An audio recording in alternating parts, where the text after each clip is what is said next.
Welcome to the Gaslight Effect Podcast. I'm Robin Stern, co-founder and associate director of the Lalich Center for Emotional Intelligence and author of the best-selling book, The Gaslight Effect.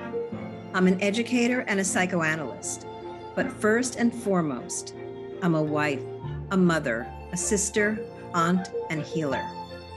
And just like many of you, I was a victim of gaslighting. Please join me for each episode as I interview fascinating guests and explore the concept of gaslighting.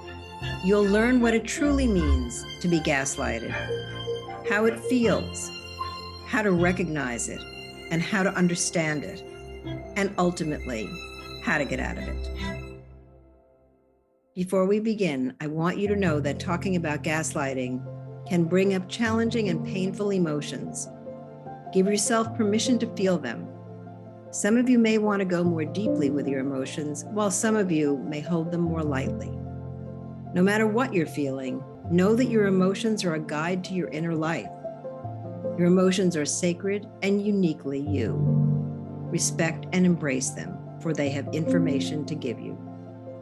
If you want to listen to other episodes of the Gaslight Effect podcast, you can find them at robinstern.com or wherever you listen to podcasts.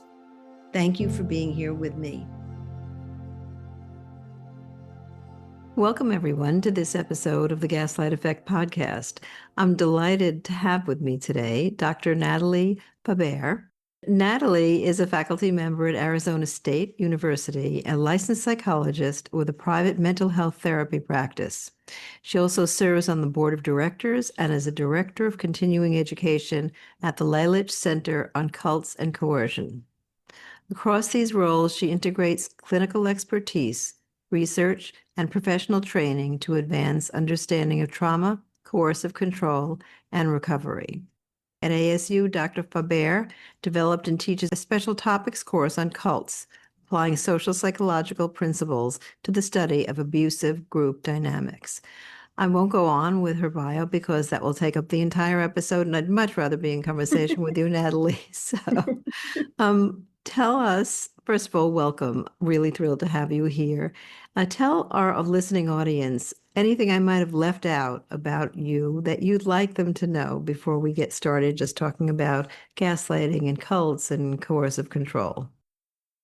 Yeah, sure. So I work for ASU. That's my full-time job. So I teach a bunch of different psychology courses for undergraduate and graduate students on psychopathology and social psychology, and like you mentioned, the social psychology of cults, and a number of others. And then, I have a private practice, and I work with the Lalich Center mostly on creating continuing education courses for clinicians, which you also have helped with that as well in some capacity. So we're really appreciative of that. And that's really what I'm hoping to talk about the most, is just our efforts to try to get more clinicians educated and aware of some of these dynamics of coercive abuse, and to have more competency when they end up working with folks on their caseload. A lot of therapists don't realize how common it is. And of course, gaslighting is a huge part in these experiences. And so, of course, it's really important to understand that concept as well. So it's neat to see the overlap there. Yeah. So I'm just going to start asking you some questions and take Yeah. full advantage of the fact that you're Okay. teaching Yeah. psychology at a university. One of the things that people ask all the time is, well, what kind of a person? What's their pathology? The people who are engaging in coercive controlling behavior and the people who are engaging in gaslighting behavior. Mhm. So tell our listeners how you talk about the difference between, for example, someone who's a sociopath and somebody Mhm. who is gaslighting and involved in coercive control, or someone who's a psychopath, or somebody who is a malignant narcissist, and how they engage in gaslighting and coercive control.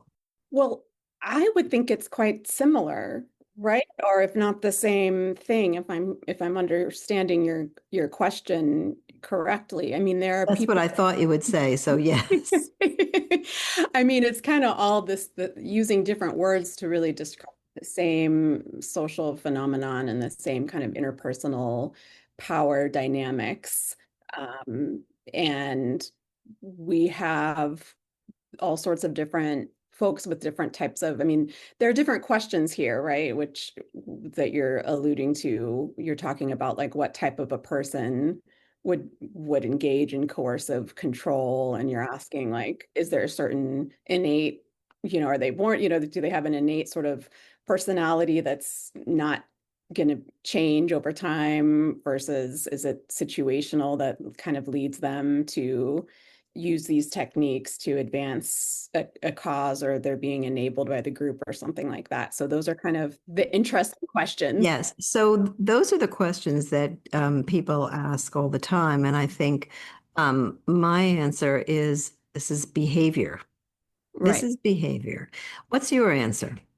I guess to the question of what's going on for folks who are being coercive controllers, or is that kind of your question? My question is, does it matter really whether you are what your diagnosis is Right. when you're engaging in this dynamic? Um, what is hurting the other person is your Right. behavior.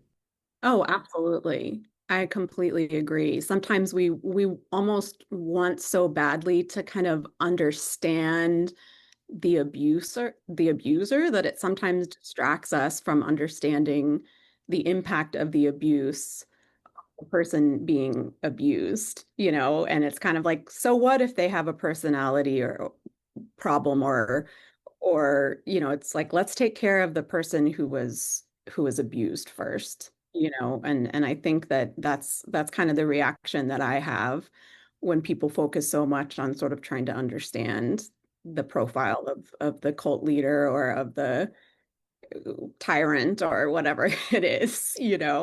This is not acceptable behavior. We're not going to accept somebody doing this to another person. Let's think about that first. Let's protect people from this first. Yeah. And when you do think about what makes for a cult leader or someone who is that person in a relationship who is treating you, who is gaslighting, person in the relationship who is controlling you in a way that frightens you, that intimidates you, that humiliates you, what is there some way to understand those humans as they're growing up such that we can interfere with them developing those kinds of dynamics? Or Hmm. is it simply education that everybody needs? Yeah. It's a great question. I'm not sure that I have the answer to that, but I think of is it I'm not sure if her first name is Maria, but I think her last name is Konnikova, who wrote the confidence game. And she talked about, why we're so attracted to people who are really confident. And she wrote a lot about the literature about the type of, and I'm sure there's a lot of overlap, but I know there's a lot of overlap between how you think about this in terms of gaslighters. But she talked about how there's sort of three steps to becoming, if you want to say, a con or a gaslighter or a cult leader or someone who's really abusing their power and oppressing people, which is one, some sort of predisposition, whether that's that they're born with it or whether maybe something happens in early childhood in terms of the dynamics with their early childhood attachment figures. Then there's sort of the rationale, there has to be some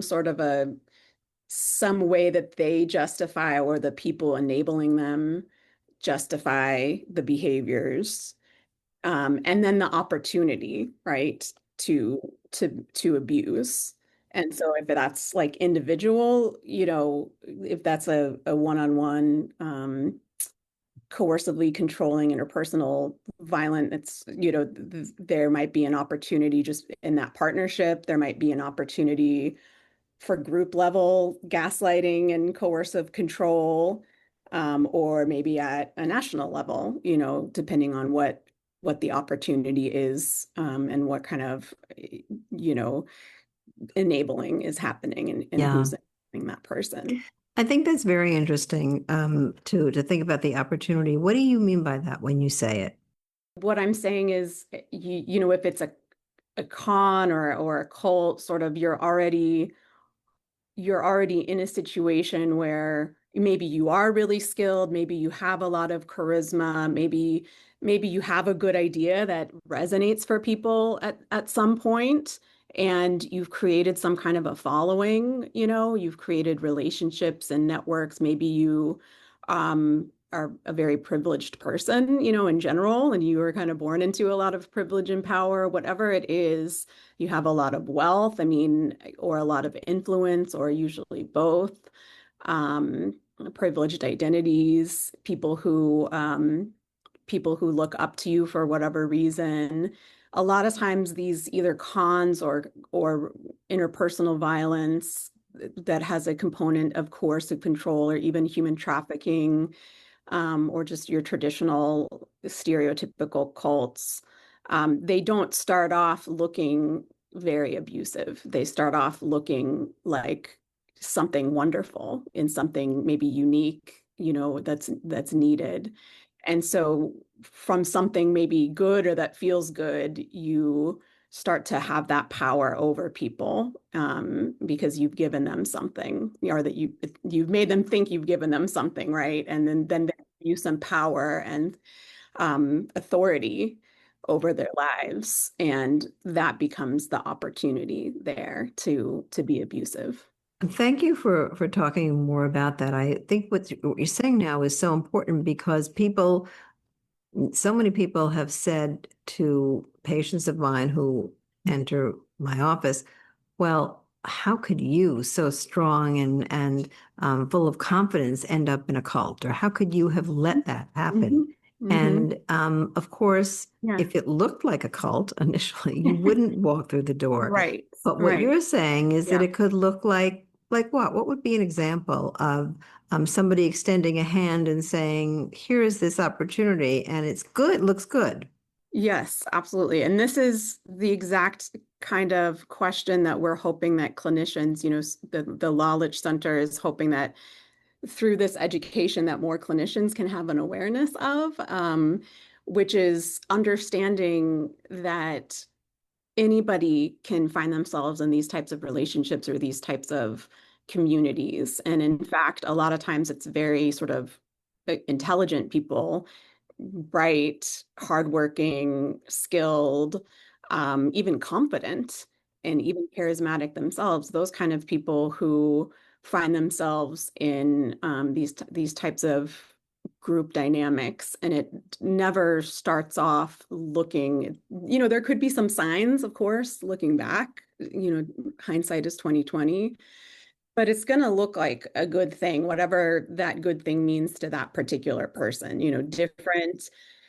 Different sort of coercive controllers or cult leaders, have different messages, and they're sort of targeting different people. And so they're going to have their group, the cult is going to have sort of different worldviews and different social norms and different sort of maybe religious backgrounds that are going to resonate for different people. So I always say that you know, there are many cults that you wouldn't one particular person is never, no matter any time in their life, they're not going to be attracted to, but there's somebody out there for everybody. There's a cult leader out there for everybody.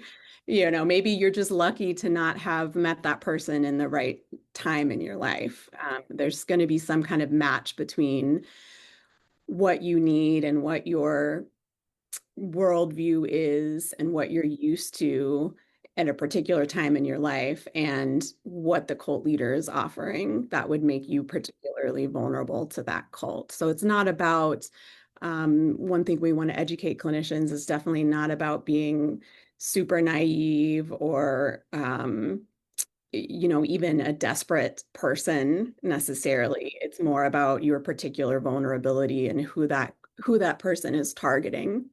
And that's kind of how it starts. I think that's so valuable. Can you give us, sorry to interrupt you. Yeah, it's okay. I just really wanted to kind of shine a light on what you're saying, because it's not that you are a weak person, right? So you might be a very interested person, and you just happen to be drawn to something that somebody is putting forth, or and somebody understands that about you and just pursues it, and then all of a sudden you find what. So can you step us through like an example of what would be something, let's say, I'm hanging out with a group of people and we're having discussions about the world. How would someone know that that I might be interested in something, and or just give me an example. Maybe Yeah. I mean, I think it just depends. I think that first of all, I think the important thing that people need to know is most people are not necessarily themselves going out and saying, okay, what's a group that I can join? And they're not necessarily like, oh, this particular cult leader looks really attractive to me. They actually, people get recruited typically into these situations by a trusted friend or family member. So they're thinking, oh my gosh, well, this is a person that I know is a good person, that I know has my best interest, that I believe, is smart and intelligent and all of these things that don't match my stereotype of somebody who would be in a cult. And I want to spend more time with this person, and I trust this person bringing me into the group. And so, that's it could just be you want to spend more time with somebody, that you love, and here's an opportunity to do that. If there's like a self-help group and you've been wanting to improve some particular goal in your life you're somebody who's always searching to grow and to better yourself. So you might be more vulnerable to join some kind of a cult that has the guise of self-improvement, like the Nixium, like, yeah, executive success program. You're trying to learn some kind of you feel like you want to grow as a person, or maybe if you are a a new mom needing to make more money but not having a lot of flexibility and time, and maybe you'd be more vulnerable to joining a multi-level marketing type of cultic group situation, because they're targeting, oh, this is something that you can do part-time, you can do it from home, you'll make a lot of money, especially if you're somebody who has these sort of meritocracy worldview beliefs that, like, the more I put into something, the more money I'm going to get out, and I want to be an entrepreneur and all of that kind of a background. So those would be a couple of ways that you might initially find yourself in a group. But I think it's important to say most of the time when you go out looking for something, some kind of community or some kind of job, it could just be you want an employment position or whatever it is, usually you get what you're looking for and you don't find yourself in a cult. And it's maybe just the unlucky ones that find themselves in a cultic situation. So I, it's not that being a seeker is a bad thing. That's a part of being human, and it's a good thing. And what's really sad is that a lot of times people who find themselves in these abusive group dynamics, they don't want to keep looking for a community because they've been burned. And isolation can be just as hard for people. So that's kind of an important point that I want to make about this, to keep searching for community, because most of the time people do find a totally normal community to meet Mhm. whatever goals that they have. Yeah. So when you're teaching therapists, which I think is a wonderful thing to be doing, to have more awareness, what are the signs that you say, okay, so when you hear this or you see this, or Yeah, well, so the class that we have currently is a class for working with self-identified survivors. So it's an asynchronous online continuing education, sort of basic certification course for more or less, therapists who find themselves working with somebody who's saying, I identify as a cult survivor. I know now that what I went through was a cult, and I just need help unpacking what the heck happened. Like how did I get involved? I never saw myself as somebody who would get involved in this. There's a lot of grief that goes along with that type of experience, and it can lead to a lot of complex trauma and complex PTSD sometimes. And so our class is more about helping therapists to understand what that person might have gone through, understand how it could happen, and then have some ideas for a treatment plan as to how to work with that person. But I apologize. So you're asking No, no, what? no, it's fine. It's Yeah, fine yeah. for just like pivot and go Yeah, yeah, into yeah. what you're actually doing. Okay. That's very interesting as well and important. So have you then developed a template for a treatment plan, or is it very individualistic? Tell It's us about your work. yeah, it's very individualistic. And I think, for the training that we do is it's we kind of follow we think of this as almost like a multicultural humility type of multicultural competency training. This is a particular, although um, cultic groups pop up in all different types of cultures, all different types of countries, all different types of subcultures. And so it's so important to understand the specific nature of whatever the actual group is, what kind of intersecting identities that your particular client has. That is so important. And also there are some similarities across all different types of cultic groups. That's what makes them cultic groups. And it's important to see that layer of intersecting identity as well. It's almost like we're trying to look at the person's experience in this course through one lens, but only one of many that you have to really look through when you're working with your particular therapy client. So we're trying to, first of all, when it comes to multicultural competency and cultural humility, you need to sort of understand the nature of this population, the experiences. You need to understand reflect on your own attitudes, your own myths, and your own experiences that are going to have an impact on your work. Can you say a little bit more about cultural humility? I think that's a phrase that is not that common. Yeah, I think, there's a lot of different literature on cultural humility and multicultural competence and what therapists need. But when I say cultural humility, what I mean is under, always being in positioned for lifelong learning about different cultural backgrounds, different identities, and especially as a therapist, always positioning yourself to be humble that you don't always have the answers, and that there's always more for you to know, and that you're never going to kind of achieve some kind of a cultural competence, and to be really positioned towards lifelong internal looking at yourself and looking at your own history and your own intersecting identity to understand how you as the instrument in therapy is going to show up for your client and what impact that's going to have on their particular healing. So that's kind of what I think of when I think of cultural humility. Yeah, beautifully said. It's so Yeah. important to be the learner, not the knower in the room with someone. Exactly. Yeah, yeah.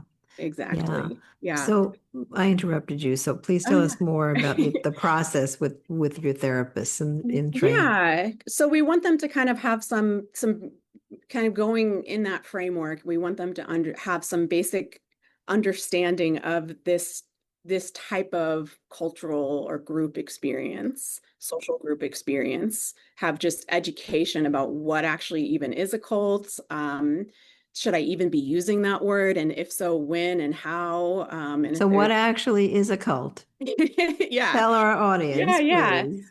When I say a cult, what I'm thinking of is a group in there is which there is sort of an extreme level of devotion to a person or an idea.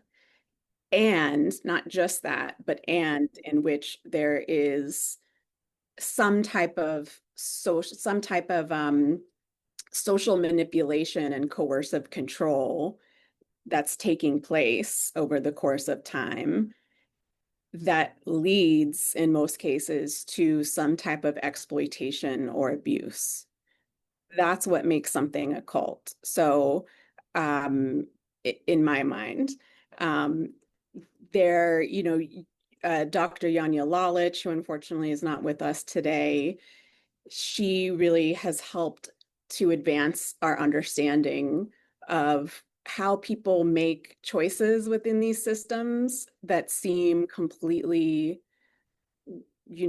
not understandable. How could you do horrible things? Like, why would you end up um, giving over your whole family's inheritance to someone, who doesn't even seem to treat you well? Why would you take this medication that has no evidence?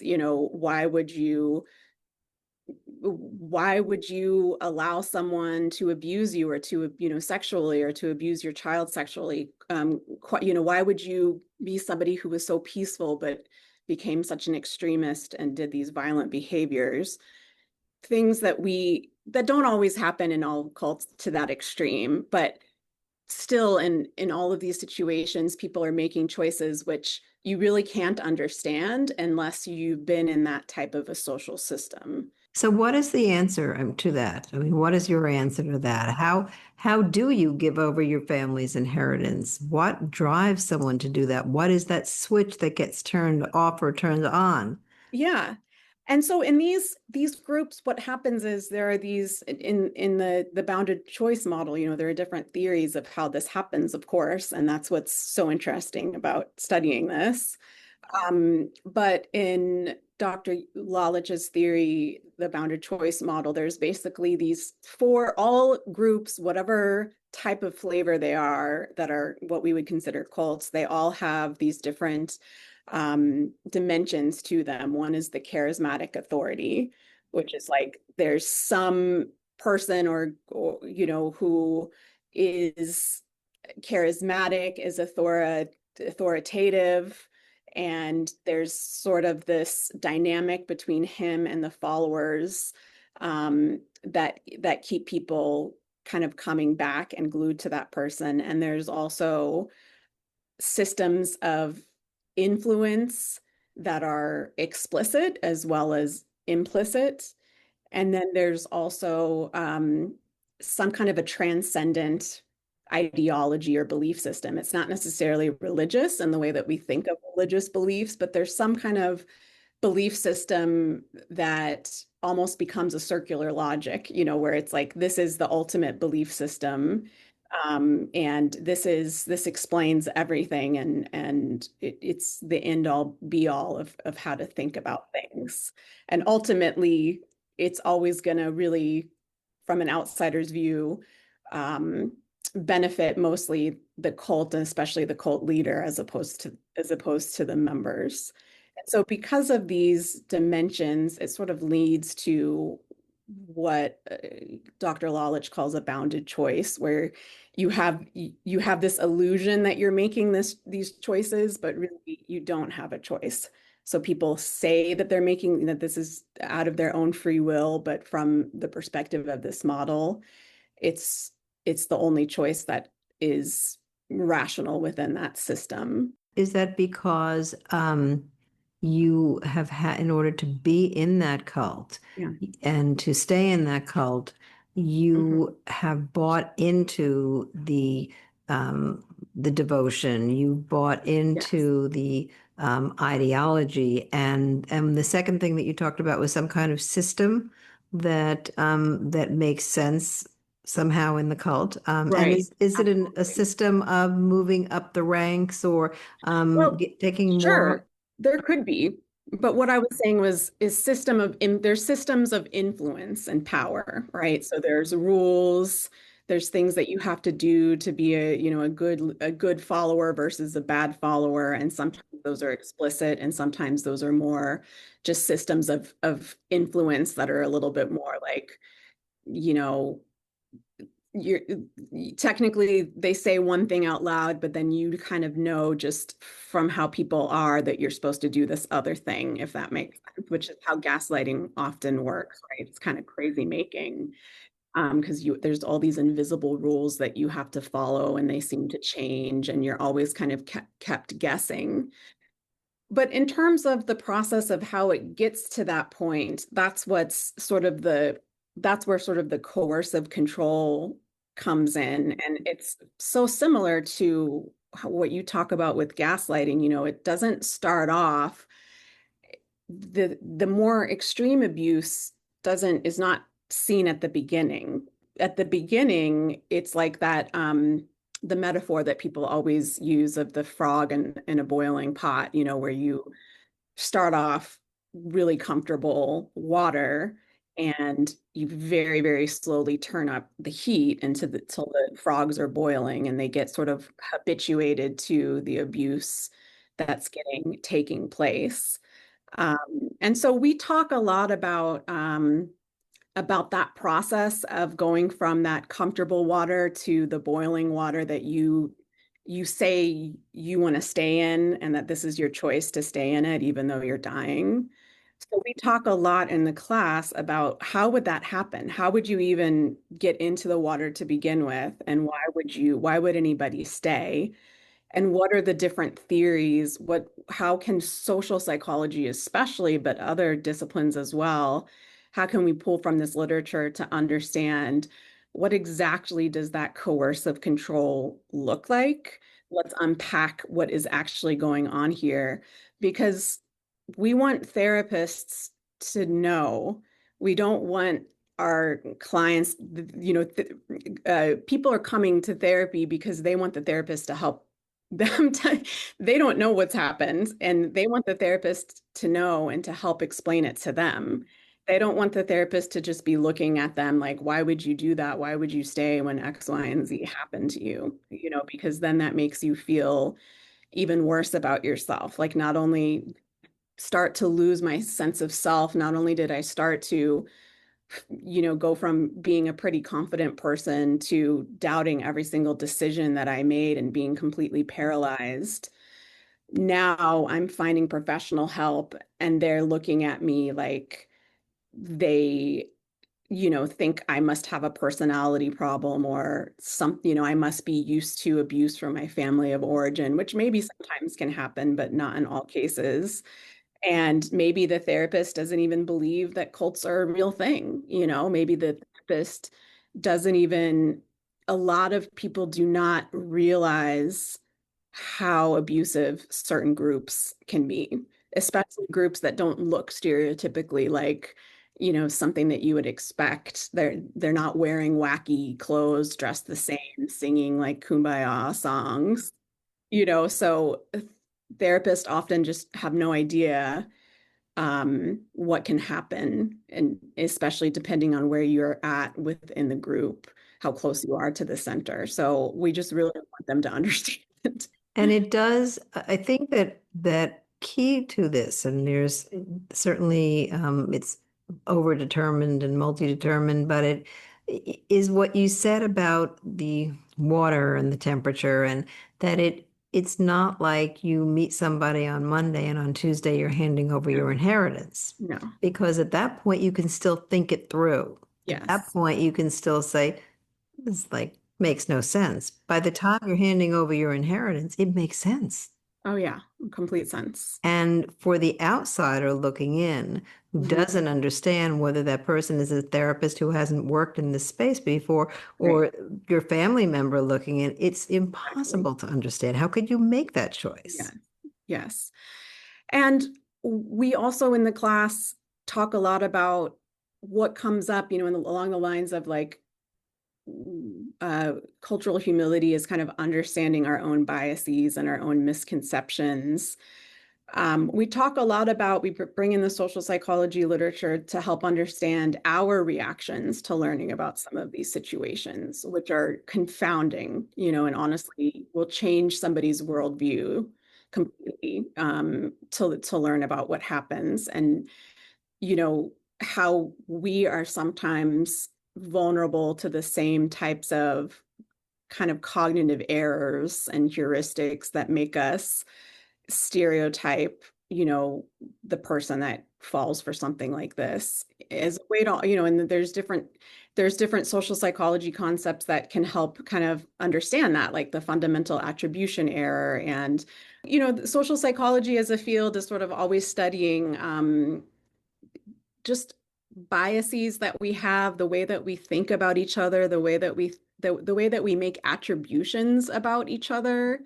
If you see somebody who's homeless, like how do people make sense of that, and what kind of common cognitive shortcuts we sometimes use and why? That's what social psychologists are really interested in, and cognitive psychologists, which is very, very interesting. And it comes up a lot when we think about gaslighting, or when we think about psychological abuse, or when we think about cultic abuse.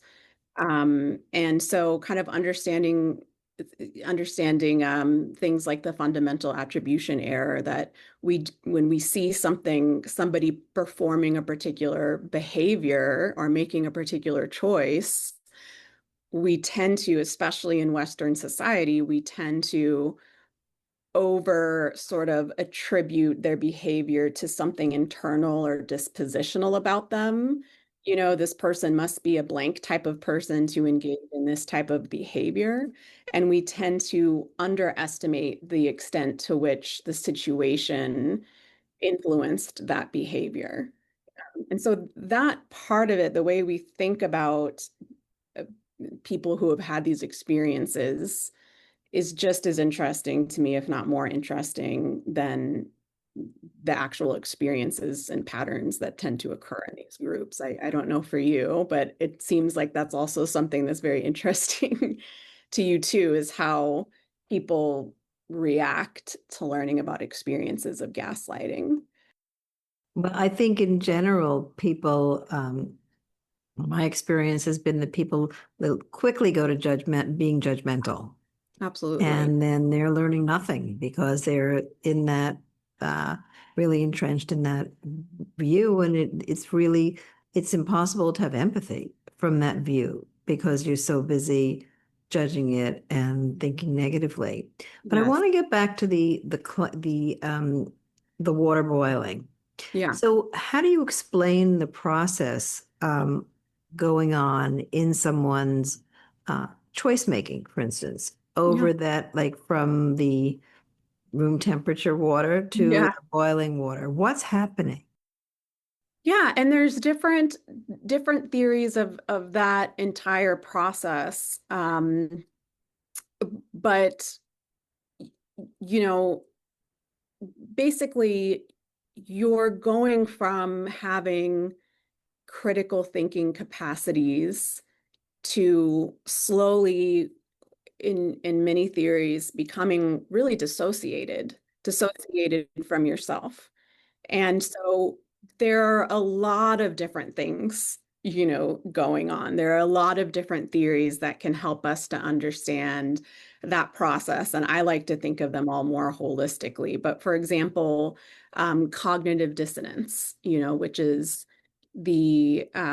another social psychology, social psychology theory, um, that actually came about from studying what happens, sort of infiltrating a doomsday cult, and then studying what happens when this predicted sort of end of the world didn't happen on the date that it was supposed to happen. I'm sure you've heard of that history. And then on trying to understand why would people still stay in this group and so devoted to the leader, even though the core, most central idea of this whole group and this whole leader basically was proven to be a lie. Why would people still like, how could they justify after that staying? And then from there, there's been many years of people trying to understand how people tend to deal with cognitive dissonance. And what cognitive dissonance is just this uncomfortable, like almost pain that occurs when kind of when something that you want to believe is inconsistent with the evidence that you see in front of you.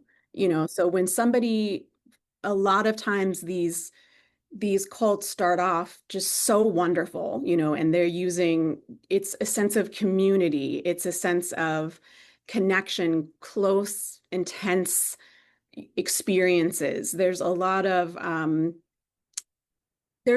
hope, and I mean, all of the groups are different, but there's a lot of all of sort of the needs that we have that all humans have, not just some humans that happen to end up in cults, but all humans have for connection, for belonging, but also like I know you had somebody on your podcast who talked about awe and joy and seeing, a lot of these groups can have these experiences evoking a sense of great awe, maybe feelings that people have never been in touch with before.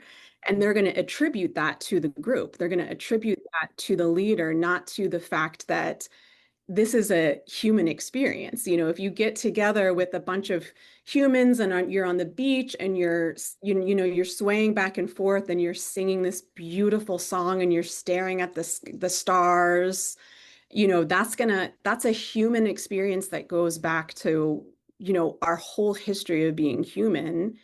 And it's a beautiful experience. And if you attribute that to the group leader, then you start to go from the cult leader working really hard to convince you that this is great and that everything is good about this group to you start convincing yourself because that's how you're dealing with that cognitive dissonance that might arise when evidence starts to show that maybe this isn't as great. Maybe this isn't the person who's going to save the world. Maybe this isn't an altruistic person. Maybe what this person is doing to me doesn't feel very good. Maybe what I see this person doing to somebody else doesn't seem very ethical, but I'm being told it's very ethical and that this is all makes sense, right?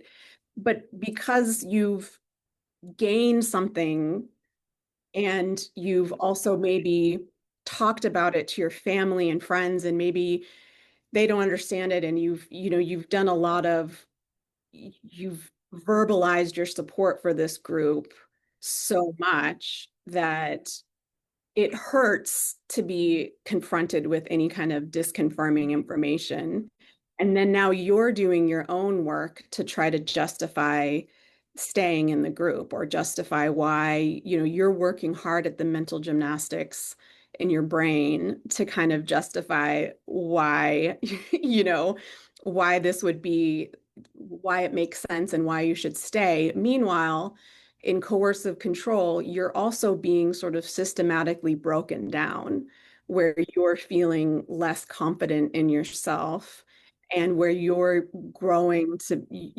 slowly, very slowly being more and more isolated from other people and more dependent on the group. There's also a lot of theories of attachment and how um, authority figures that sort of create this mixture of love and fear can become, the attachment literature is really helpful in how you can induce this sort of disorganized attachment. That's the Alexandra Staines model. This is so interesting. I just want to share with you this story that many years ago I was involved with a women's group, and I was one of the founding members, and we were helping women to acquire the skills in their 20s so that they could make their dreams come true. Because often when you get out of college and you think the world is going to be your oyster and your dreams outstrip your skill set. Yeah. So uh, I remember we had curriculum that started with an inner voice module and then to how you express your voice in the world and to financial literacy. Um, and I'm telling you the story just to get to the point where our Saturday night activity was often bringing in a speaker or a song, singer-songwriter, or some way where we had this sense of group cohesion and joy, etc. And one weekend, I invited my then very young daughter. My daughter is now 35, but at the time she was in elementary school or maybe late elementary school. Invited her up with one of her friends to come to see what the women's school was all about. And at the end of the evening, we did a walk with candles on the hills. The we had a retreat house that was in the mountains in upstate New York, and we were singing. The person who was leading the walk was a Scottish singer, and so we were chanting and we were singing. And she and her friends, who were studying about all different kinds of groups and experiences, must have been junior high school, turned to me and said, "You realize this is a cult, don't you?" And I said, it's not a college, but everybody's singing together and everybody is like so joyous. And there is that kind of, the experiences are outside of our human experience. So that when you're having that experience and there is the world around you telling you that this is not normal, then if you are actually a member of that cult, then that is wonderful. Like you're getting it there. And if you're watching it and you're a young person, maybe without the sufficient education to determine whether what's a cult and what's not, that experience is like, there's something wrong with that. It's so interesting. And that's just what I love about this. Like, how do you tell what really any psychology related concept is very fuzzy, right? And that's why it's so fun to sort of talk about these different constructs in sociology and psychology and like how would you know if something is something? How would you know if it's not? And how we use these there's sort of superficial shortcuts that we have to sort of labeling things. And I know that's something with gaslighting, people are kind of abusing that term a lot of the time. And Yes, and I wanted to say while you were describing the descent into like giving up your own opinion and becoming more isolated, it's stage 3 gaslighting. yes. That's what's happening. It's stage 3 gaslighting that over time, it becomes more and more clear to you how you have to attach to your gaslighter, and you stop talking about the person doing the gaslighting to people outside because people try to talk you out of it and that doesn't work, and you start Mhm. to feel shame that you're in it sometimes when you have those moments, and so you confine yourself to that relationship. And so I'm just looking at the clock and realizing that we probably should be wrapping up, but I mean, you've really been teaching us, and thank you. Yeah. Really, um, so important that people can take away Yeah. that process that you Hmm. outlined, and the understanding that it doesn't happen in a second, and that there are ways to explain it and understand it, and to being open-minded Right. or Right. approaching it and being the learner, not the knower, as you were saying, is critical to understanding it. Absolutely. And I think that's one of the most important takeaways for the therapists who take the Lalich Center class is that we don't, it's not healthy for therapists to approach the work with a cult survivor like I am the expert, because, and you have to listen to me. And even if this doesn't resonate for you, I'm the one who's the expert here. Because then that's creating the same type of dynamic that they had with the cult leader, right? Or with the abuser.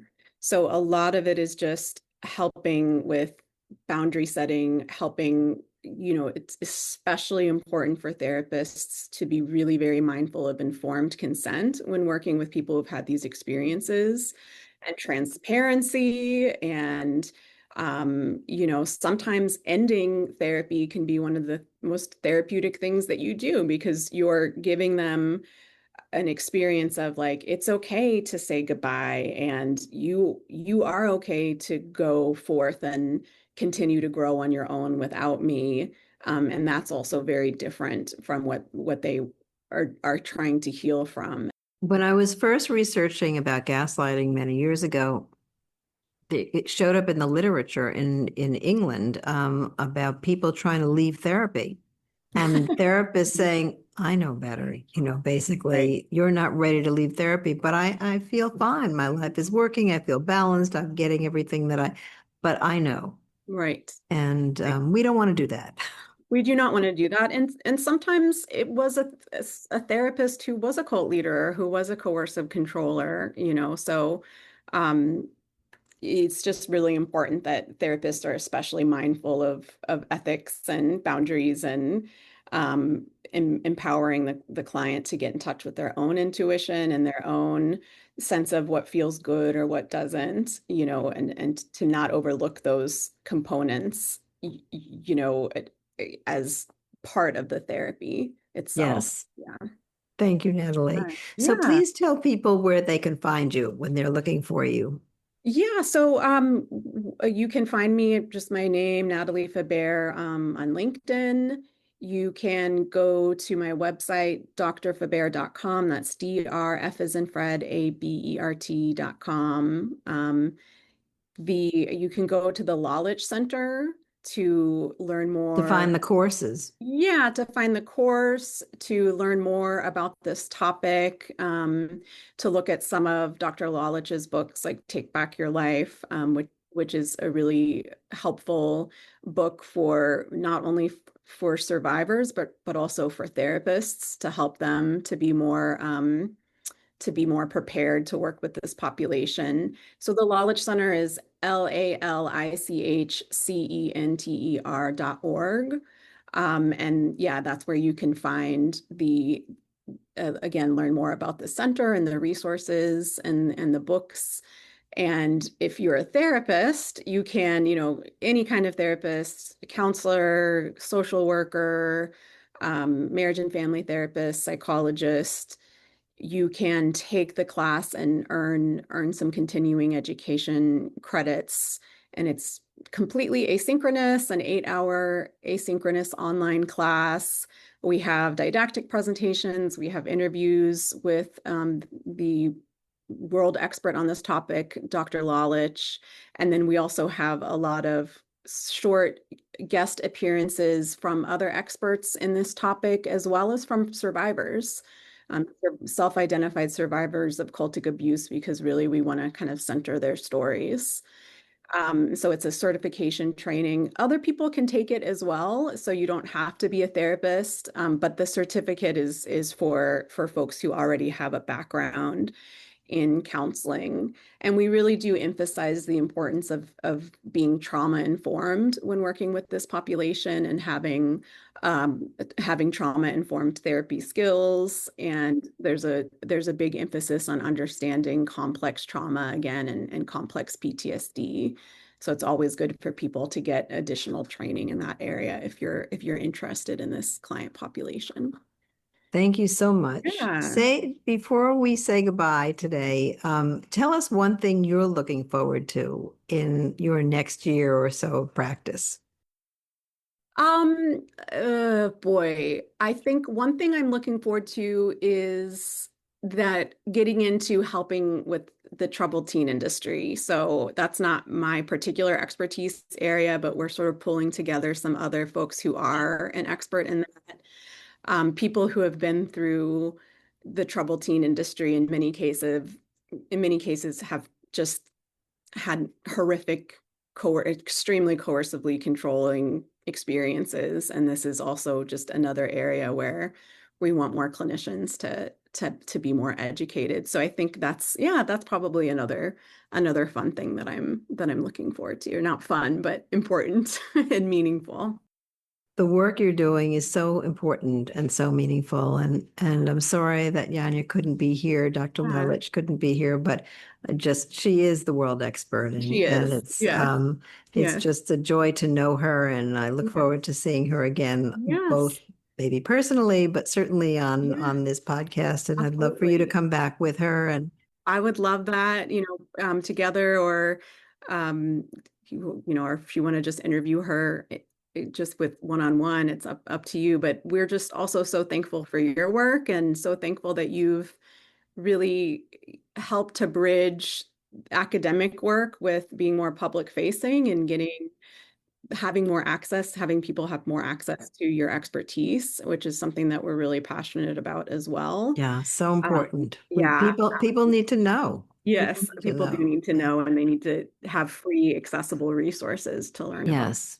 Yeah. So yeah, it's wonderful to have you consult with us on our programming too. So we really Well, I appreciate look forward to more of that. Yes, Definitely. yes. I'm very interested in doing that. All So right, so great. goodbye for just now. Okay. And thank you so much for Yes, spending thank your you so time much, with Dr. me. Stern. It was wonderful to see you. And to our listeners, I know this was a very meaningful hour, and thank you very much. Yeah, And yeah. look Thank you, forward to seeing Robin. you next time. Thanks for joining me for today's episode. I hope you found it helpful and meaningful. If you want to listen to other episodes of the Gaslight Effect podcast, you can find them at robinstern.com or wherever you listen to podcasts. And please leave a rating and a review. I also invite you to follow me on Facebook, LinkedIn, Instagram, and Twitter. I'm so grateful to have many people supporting me, and especially grateful for all of you, my listeners.